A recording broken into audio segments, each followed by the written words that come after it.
कार्रवाई होगी, इसमें पर्चा लगेगा, सब कुछ होगा, कोई टेंशन की बात नहीं। आपका भाई यहाँ पे आया हुआ, मैं ऐसे को भी कहा है वो होके सारा होगा। इसलिए आप जो भी है उनके लास्ट टाइम करो, जो भी यहाँ आगे के और किसी के साथ मैं यहाँ पे आके वो बात होगी आपके 50 आपने करने दरकार दी अपना ये बेचारे कहाँ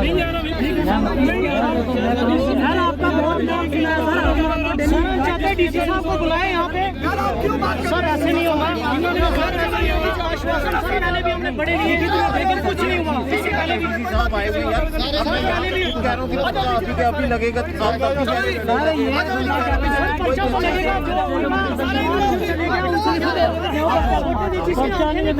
देखा जाए तो हमारा डिपार्टमेंट है, जितना भी एडमिनिस्ट्रेशन है, वहाँ पे बहुत सारी करप्शन फैल चुकी है। एक लड़की का ये केस आज का नहीं है, आज से 4-5 साल पहले सेम ऐसा केस हुआ था। लड़की की डिलीवरी हुई थी, बच्चा हुआ था, बच्चा पैदा होने के बाद लड़की की डेथ हो जाती है और जो डॉक्टर हैं वो कहते हैं कि हमें इस चीज़ का नहीं पता, उसका ब्लड कम था, ये था, वो था। अब यहाँ पे कल की बात के लेके चलें तो लड़की का खून था, पूरा था। नॉर्मल डिलीवरी होती है, नॉर्मल डिलीवरी में कभी खून की जरूरत पड़ती नहीं है। इन्होंने बोला खून दो, ब्लीडिंग हो रही है, कैसे होगी समझ नहीं हमें अभी तक आई।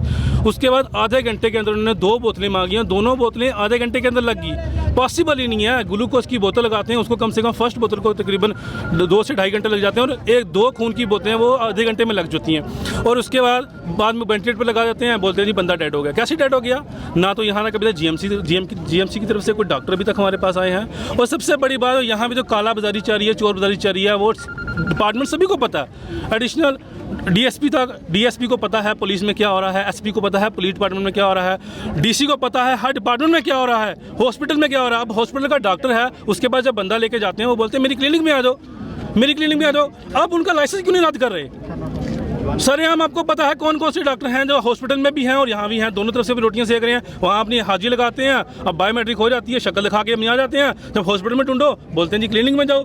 और क्लिनिक उनका टाइमिंग होती है सुबह 9 बजे से लेके शाम के 8 बजे तक। तो हॉस्पिटल वो कब जाते हैं? तो वो पे किस चीज़ की ले रहे हैं? एडमिनिस्ट्रेशन को सब पता है, पता नहीं, मुझे समझ नहीं आ रही कौन सी डोनेशन है जो जब हर जगह पे पहुंच रही है। अगर ऐसा चलता रहेगा तो लोग जो हैं वो तो मरेंगे। अब जब लोगों के पास कोई चारा होता नहीं है, बोलते हैं हम आप आ जाओ प्राइवेट में, तो वो प्राइवेट में जाते हैं। मैक्सिमम 10 में से 7 केस जो यहाँ से जम्मू रेफर किए जाते हैं, क्योंकि डॉक्टरों को कुछ पता ही नलायक है, फेक डिग्रियाँ लेके आ जाते हैं। इनको क्या पता है इस चीज़ का, ये ऑपरेट कैसे कर रहे हैं। अब डॉक्टर यहाँ पे दरविंदर की ड्यूटी लगी हुई थी, तो किस बेस पे आगे वो लड़की ने आगे उनको ऑपरेट किया और कैसे उसकी डेथ होगी? क्या मौके पर सीनियर डॉक्टर कोई मौजूद था? मौके पर सीनियर डॉक्टर बिल्कुल मौजूद नहीं था। उसने अपनी उस ड्यूटी उनकी थी और उन्होंने अपनी जगह दूसरा बंदा वहाँ की नर्सें भेज दी। अब आपकी क्या डिमांड्स? हमारी डिमांड्स हैं कि एडमिनिस्ट्रेशन से डीसी साहब आएँ, क्योंकि वो डिस्ट्रिक्ट के हेड हैं। उनके पास जो पावर है वो एडीसी के पास बिल्कुल नहीं है। उनका काम एक जगह सीमित होता है, जो डीसी के पास पावर है वही कर सकते हैं। वो यहाँ पर आएँ, लिखित में हमें दें, लिखित में कि हम जीएमसी के खिलाफ कौन सी कार्रवाई कर रहे हैं।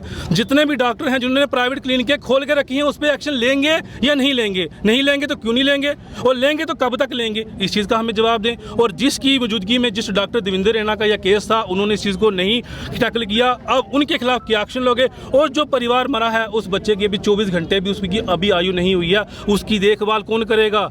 अब लगभग 2 साल तक उस बच्चे का अगर बाप देखभाल करे मुश्किल है, वो अकेला है। अब उसके पीछे कोई देखने वाला नहीं है, ना कोई बुआ है, ना कोई चाची, ना ताई। अब उस बच्चे को कौन देखेगा? वो बंदा काम करेगा, मजदूरी करेगा, उस बच्चे को पालेगा, अपने पेट के साथ बांध के घूमेगा। दूसरा बच्चा उसका 7-8 साल का है, वो उसको स्कूल लेके जाएगा। हम यही चाहते हैं कि इनका कुछ किया जाए। ये नहीं कि यहाँ पे लॉलीपॉप आके दें, आप 5-10 हज़ार रुपये दें और बोलें कि केस खत्म हो गया, रफा दफा वाली बात नहीं चलेगी। किसी का अगर बंदा मरता है तो 60 लाख अगर वहाँ जा सकता है, तो यहाँ पे तो जानबूझ के मारा जा रहा है। इंसिडेंट नहीं हुआ, यहाँ पे मर्डर हुआ है और इसका आपको जुर्माना देना होगा आके। बात कुछ नहीं, बात थैंक यू। डिलीवरी कल हुई थी, नॉर्मल डिलीवरी हुई। इनकी बेवकूफ़ी वजह से ब्लीडिंग बंद नहीं कर पाई, इनसे स्टिचिंग नहीं हुई। और डॉक्टर आधे घंटे के बाद वहाँ गई, तो छोटी छोटी बच्चियाँ जाती हैं वहाँ पे, खाली ब्लेड देते हैं, काट देते हैं। उनको तो पता नहीं है सिरिंज डिस्पोजल इंजेक्शन कैसे लगता है। एक तो यहाँ वर्दी डीडीसी रजौरी सचिन सर आए थे और एसपी विवेक शेखर, हमें इन पे विश्वास है। इन्होंने कहा मेडिकल इंक्वायरी होगी, जुडिशल इंक्वायरी होगी, प्लस एफआईआर अभी रजिस्टर हो जाएगी उनके खिलाफ। मैं तो ये कहूँगा, मैंने पहले भी कह दिया साथियों को, कि ये बुचड़ खाना है, ये हॉस्पिटल नहीं है, ताकि कल किसी और आदमी के साथ ऐसा ना हो। जो यहाँ आए इलाज के लिए उसका इलाज हो। डॉक्टरों का फ़र्ज़ बनता है, वाइट कॉलर जॉब है, वो प्राइवेट प्रैक्टिस ना करें, यहाँ बैठें। इसकी इंक्वायरी डीसी साहब ने कह दिया है, इनिशिएट करेंगे, हमें विश्वास है। ये बेटी का हस्बैंड है, इसका नाम राजू है, ये मज़दूर है, ये लेबर का काम करता है, मेरा कज़न ब्रदर है।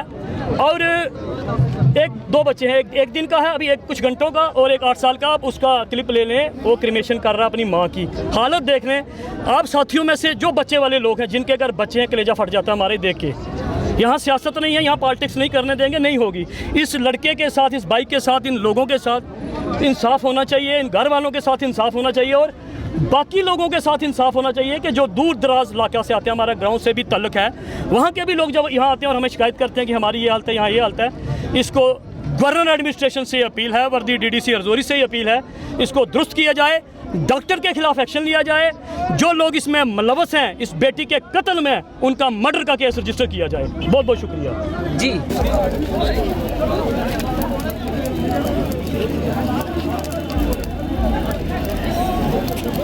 क्या